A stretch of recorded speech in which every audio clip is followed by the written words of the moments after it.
Welcome, college basketball fans, to the Full Court Press Podcast with LT and Sammy D. This is the podcast that brings you legendary stories from college basketball's golden era and dives in deep with a current analysis of today's game. Get ready for the most energetic and entertaining college basketball podcast around. Let's get it.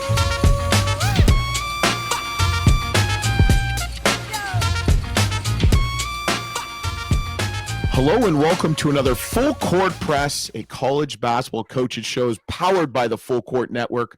Luke Taylor here. This is going to be a good one. I'm looking forward to this one because it's a league that's near and dear to my heart. Sam Davidson's back with me. We've got, and I told him off air, I've got a little bit of issues with the Milwaukee Panthers, but anyway, he seems like a fine chap. We got Coach Bart Lundy of the Milwaukee Panthers. Welcome to the Full Court Press, Coach.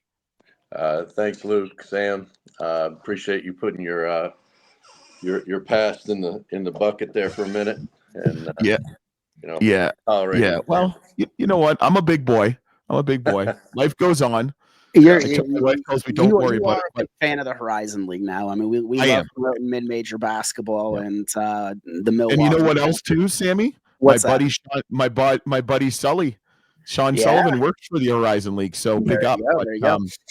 He is the first coach in Milwaukee history to win 20 games first two seasons. I mean, that's remarkable, Coach, what you have done and stuff like that. You have 5 players in double digits. The thing that worries me is you're 200th in the nation in assists. So is it whoever gets the ball first is going to shoot it? Pretty much.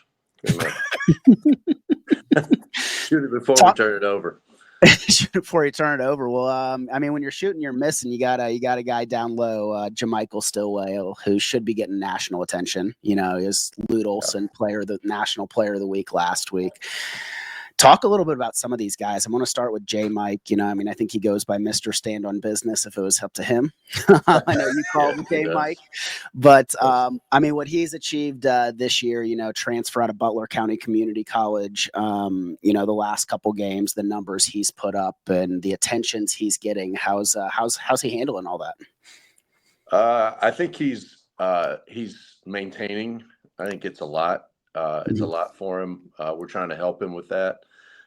You know, he's a kid that has kind of had to grind his way to this point and hasn't had this type of attention. So I would say that keeping him focused and grounded is part of our staff's responsibility at this point. I think he's really a worker and just a great person to be around. He's funny and loves hoops. I mean, we have a team that really loves to play, so that's helpful.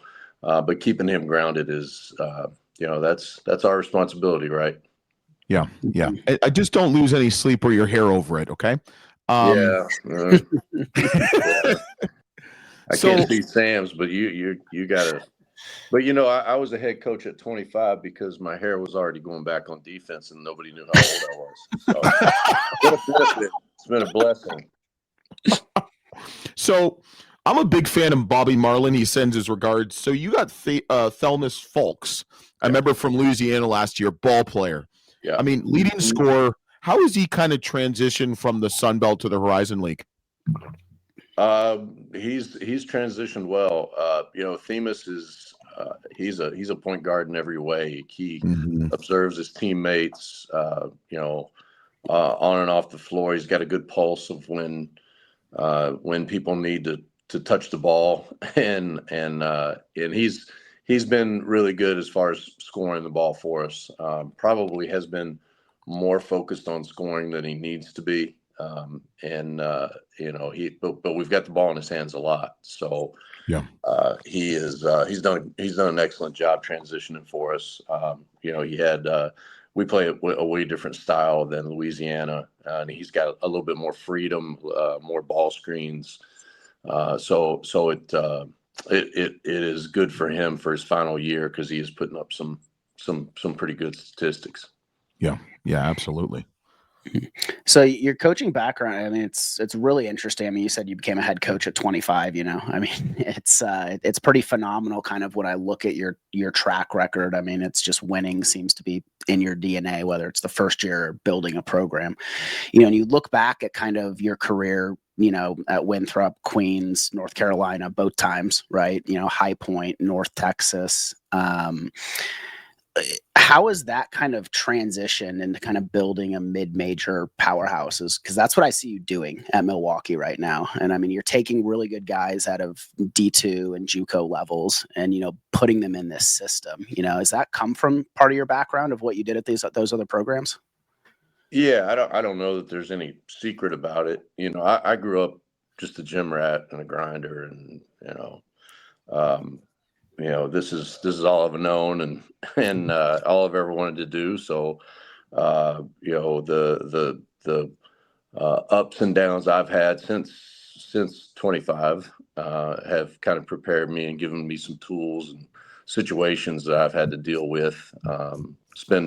I've had some really highs and some really lows, and if you're around this profession enough, you're going to experience that. So when I took over here, and leaving Queens was tough because Queens is kind of home to me. But honestly, I just couldn't go through. We were going through the Division I transition. I couldn't do it again.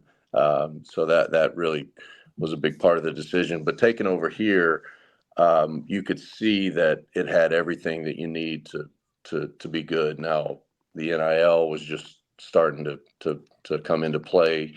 So that's a whole nother thing, but we've got a $12 million practice facility. We've got a downtown arena. We've got an on-campus arena, 5,000 students. So it's a great place. And I had lived here before when I was at Marquette. So I knew that the city was good and it would embrace athletics. And what we've tried to do is get a really solid staff. I've had the same staff since we got here.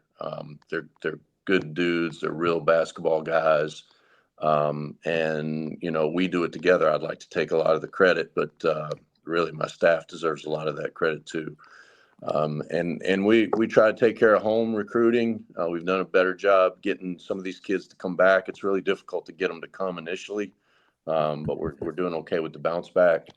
And then, just using relationships. We've got North Carolina kids. Jamichael's a Georgia kid. Still a lot of kids from the South, which is home for me. We are trying to get into Chicago a little bit, just to expand our base. Because down from here, Milwaukee to Chicago, there's a lot of players. So as coaches trust us a little more, I think it'll keep getting better. I hope we're building what you're describing, but really we're just going day by day and trying to do things as well as we can each day. So take me to, so I'm looking at your coaching history, and like Sam kind of touched on, you went from High Point to coaching under Al McGuire at Marquette for about 3 years. What was that like, that transition from going to where you were to where you went to? Well, at High Point after year 6, I got fired. So it was great because I had a job. I was first. It was good. I look at my Marquette 3 years at Marquette, and Buzz is tough to work for. He's very demanding and good dancer though. What's that? Good dancer though. Yeah, I couldn't hear you. Sorry. Good dancer. Good dancer. Yeah. I had to pull him off the court in West Virginia. That's part of my history too. Two-stepping on a logo. That was a fun night. Like, somebody in this crowd definitely has a gun. There's no doubt. Absolutely, 100%. So no, it was good. I look back at those days, and that was kind of that league at that time. I don't know. It might be the best league in college basketball history. The year that UConn won it, they were 10th in the regular season in the Big East. So Hall of Fame coaches. All I really did was the basketball part, and it really was a PhD in college basketball. So Mm-hmm. I'm lucky to have had those opportunities. I'll always be grateful to Buzz for the chance and allowing me to continue to pay my bills. That really changed me as a coach. Interesting. Mm-hmm.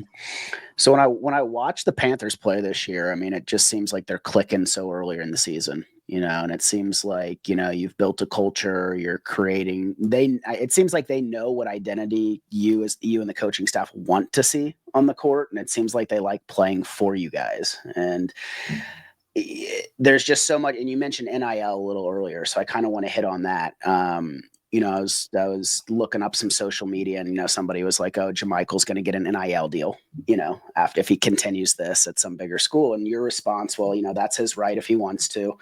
We will do everything to make him a home here as well. He is our guy either way, just like all our guys are. JaMychal didn't grow up easy. He is earning and has earned everything he has ever gotten, and I think that that's so powerful to put out there in the public. So can you talk a little bit about the relationships that you're building with the individuals on this team and how they're coming together, and just how important that relationship piece is today more than ever?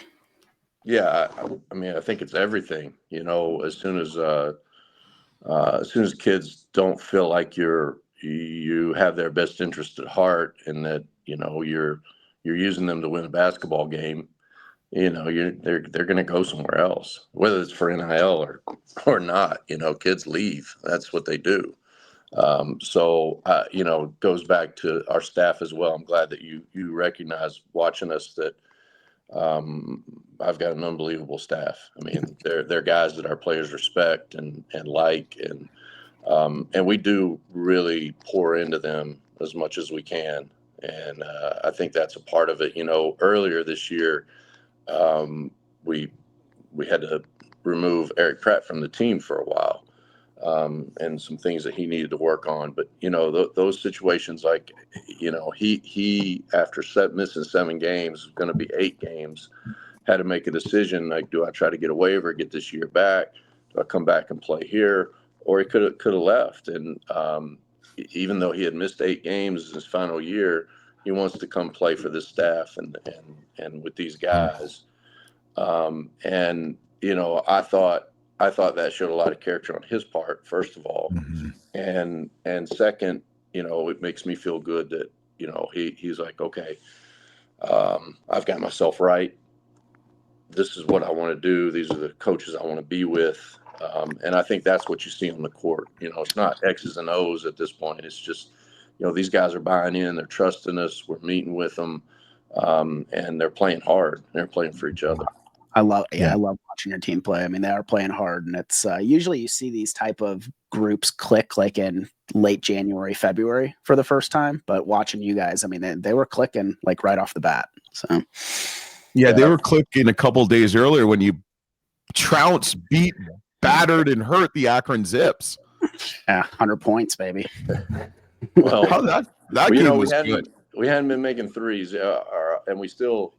I don't think turnovers are going to be an issue going forward, but and I didn't think it would be an issue at all. But we did turn it over 22 times. But having Pratt back, he was really our best shooter. We got a bunch of guys that are downhill and they can shoot, but it's not what they are, And Pratt came in and made 4 for 4 in the first half. We made 11 threes in the first half. And we hadn't been able to shoot it like that, and a lot of our margins are built on being able to make threes, as a lot of people are. So we were winning, but it was a grind. It was a grind. Yeah, and that's a really good win. Akron has some really good players, really good program. They've kind of been up and down a little bit this year, but to win against another strong team, it really shows a lot. But as you're kind of these next couple of weeks, you're going to kind of go into the Horizon League conference schedule. Give us a little preview, like a 1-minute preview of the Horizon League. What are you expecting this year?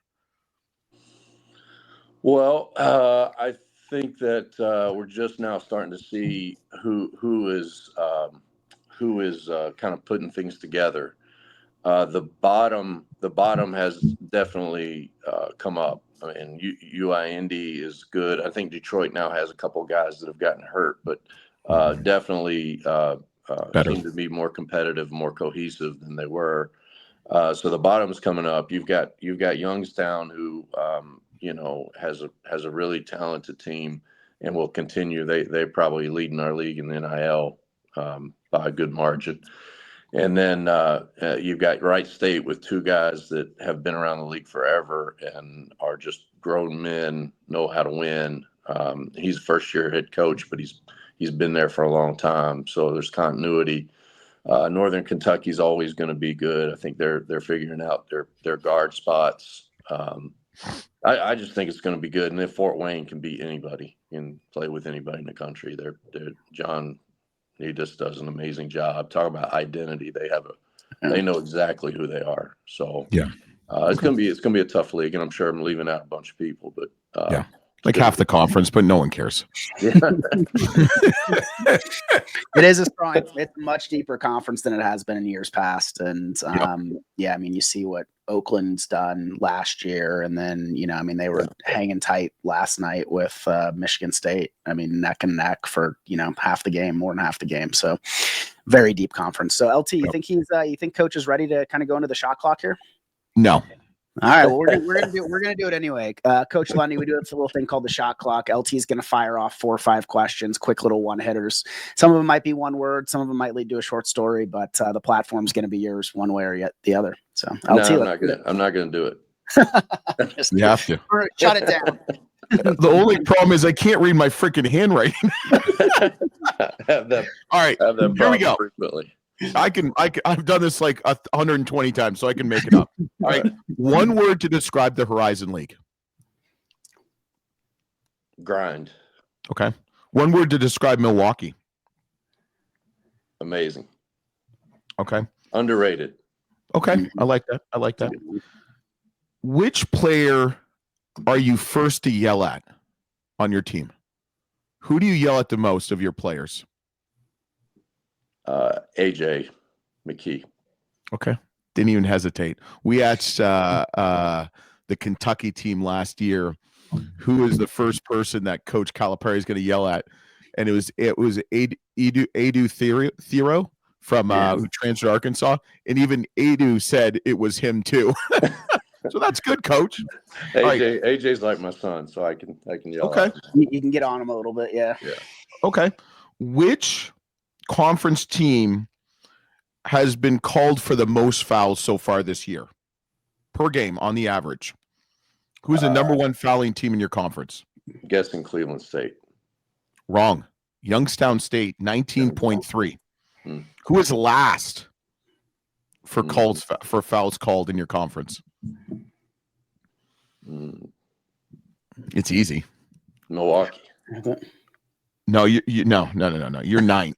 The referees love him, Coach Campy. Oh, Coach Campy, yeah. They didn't like him back in the day. Now they like him that he wears ugly sweaters and he's actually not as crazy as he was on.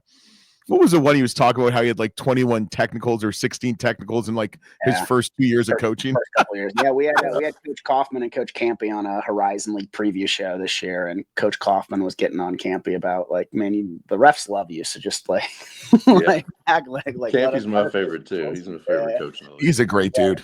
Yeah. Great dude. All right, toughest arena to coach in.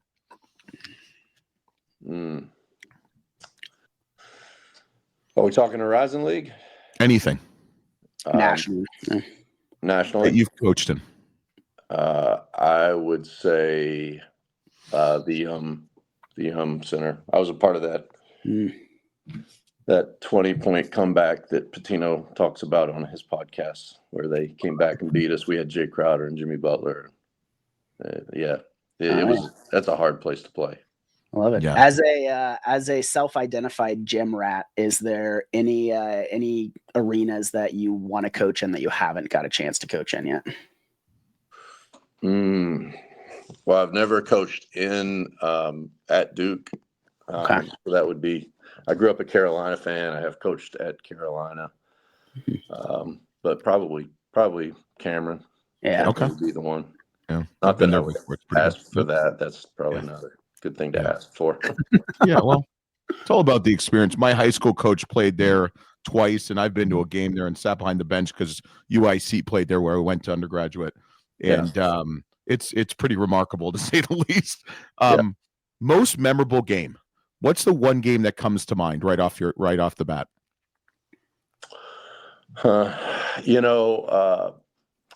We played a regional championship game. So Josh Schertz, you guys know Josh. Yep. Sure. So Josh was my assistant for 7 years. Won't come back on the show, but okay. He won't come back. Get it back. Never mind. No, but Josh and I, he was at Lincoln Memorial and I was at Queens, and we had played a bunch of games. We were both usually top 5 in the country, and we had lost them twice. Played a regional championship at Lincoln Memorial, and we held them 40 points below their season average in points, and really he wasn't happy. Guarded them and won the region to go to the Elite Eight. I mean, he wasn't happy, but I just remember what our guys poured into that. And they were super talented at that point. He had it rolling. So that was I don't know if that's the most. There's a lot of them. Usually I remember the losses more than the wins. Yeah. We've heard that one before. I mean, Coach Boyle from Colorado said, "Do I need to get you a beer?" He's like, I might need beers. Yeah. He talked about one. Remember, he talked about like 3 like painful losses. I'm like, all right, this is becoming like a soap opera here, or like it's a therapy session. We all have a story of woe. Oh well, it's your coaching. I mean, we all know. We all did Division I sports and stuff like that. Funniest recruiting story. Who's the recruit that will always stand out in your eyes, just comedically? Wow, these are tough. Do you like chili? Josh Schertz likes chili. Ask Josh Schertz about chili. It was a chili story. He was forced to eat bad chili from a player's mother. Oh yeah, I think that he was working for me then. Yeah. And Schertz would always spill on himself. At one point, I got him a big bib that said "Baby Shirts" on it. So I do have one with shirts. Now that you guys we're on the shirts train. So we were at High Point. And we went up to Philly Lutheran. I don't know if you guys remember Philly Lutheran, Schofield, and so we were recruiting a kid, and we did a home visit. This might have been where he ate the chili. I don't know, but we came outside, and we were in a rough part of Philly, row houses, and we're sitting on a car and talking to the family. We're about to leave, and all of a sudden we hear pop, pop, pop, pop, pop. And Schertz looks at me and he goes, "Fireworks, right?" Like, no, that's not fireworks. That's funny. Wow. Did you get the kid? Yeah, we did. We did get the kid. Yeah. Love it. He got in the car with us and we sped off. No. Not coming back. Not coming back. Oh my God. All right. Last question. So if they did a Hollywood movie about your life and your story, who would play you and what would the title be? Vin Diesel. David Stern, probably. Not David Stern. Who's the other guy that ran David Stern? No, who's the guy that runs the NBA? What's the commissioner of the NBA? Oh, Adam Silver. Silver. All right. Yeah, when I would wear glasses, I would get Adam Silver. So I'll go with Vin Diesel though. That's great. Yeah. And what would the title? What would if your life had to have one title, what would it be? Surfing on a Tsunami. Love it. There you go. I'd watch that. Yeah, you won nothing, you got nothing. Yeah. You drowned. Hey, we know that Baby Shirts wears bibs. I mean, that's cool. I love it. We had shirts on the show with Avia and Swope last year, and we got to get him back on when he's part of SLU. We're gonna have to let him know some of your responses and get him to come back at you there. He's got way more stories. I'm sure. Well, Coach Lundy, we appreciate coming on the show. On the last minute of the episode, I'm going to turn it over to you. Anything you want to share to the Panther faithful, getting some students out there, getting the Milwaukee fans out there. What's happening in Milwaukee, just from a basketball perspective, there's not a better place to live if you're a basketball fan than Milwaukee right now, with everything that's going on with with Marquette and the Bucks and you guys making national news right now. So I'm going to turn it over to you. Yeah, I think you hit on it. Come to Milwaukee. Even if you're a Hoops fan, come to Milwaukee for a weekend. You'll be blown away. When we have recruits come in, they just always say, "I had no idea." The lake, the river going through it, the character of the city, and then our fan base continues to grow, and we see a lot of community support. We need to see more student support. I don't know how many students will be watching this, but we need more student support. We've got 24,000 students, and we need a portion of those to come out and get behind this team. But it is a great time to be in Milwaukee. Shaka's got it rolling. Doc with the Bucks. And we're fortunate to be a part of that, and hopefully we're adding to the landscape of basketball here and adding to the Horizon. I agree the Horizon is a great league, a way underrated league. We've got good teams and coaches with some character and personality about them outside of me. It's just a fun league to be a part of. We might get UIC back. Who knows? That might happen. Could happen. UIC do. Worst fight song ever. Well, you can't put doo-doo in your fight song. Nah. It's not in there. This is bullshit. All right. You're going to stick with us one more time. LT, let's close it out, baby. Yeah. Hey, you're going to stick with us one more second, Coach Lundy. But hey, watch the Milwaukee Panthers. What else? Yeah. You know how you get more fans in the stands? Pizza and beer. Free. Yeah, we're gonna get this clip out to the student section for you. So yeah, please do. And we do have it's almost free. Mm-hmm. But we have a lot of pizza and beer in the arena. Yeah, you do. I love it. So don't forget to subscribe, rate, and review. Follow us on the Full Court Network. Check out the College Basketball Weekly. We got some good stuff. We also feature all basketball. So we'll talk about Milwaukee, the Horizon League, which we really love. And don't forget to subscribe, rate, and review. Follow us on all our Instagram handles, Twitter handles, and all that other stuff. Check out Milwaukee. Thanks, Coach. We'll be back next week on the Full Court Press, a college basketball coaches show.